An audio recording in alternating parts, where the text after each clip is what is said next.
La pensée de Dieu pour l'homme est rétablie, l'humanité est refaçonnée d'après un principe, celui de l'agneau.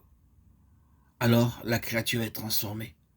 Notre vie est étrangère à notre nature.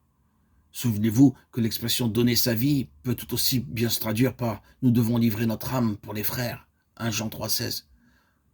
Parfois, nous utilisons le mot vie dans le même ordre d'idées pour désigner, bien entendu, ce que bon nombre de gens à l'heure actuelle entendent par là, c'est-à-dire mourir en martyr, donner sa vie une fois pour toutes pour l'évangile de Christ.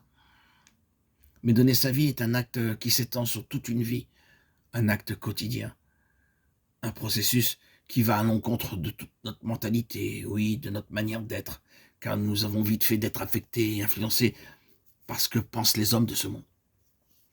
Ils ne verront dans notre attitude que mollesse, faiblesse ou mièvrerie.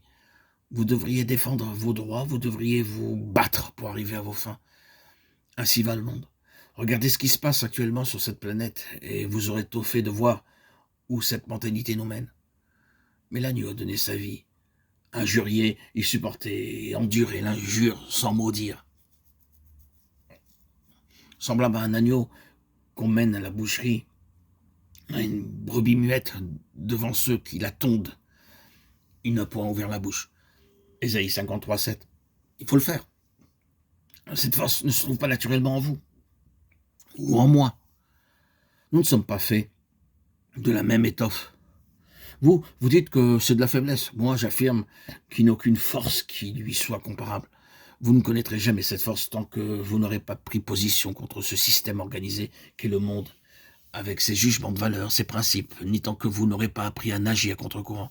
C'est ce que le Seigneur a fait. C'est ainsi que l'agneau a donné sa vie.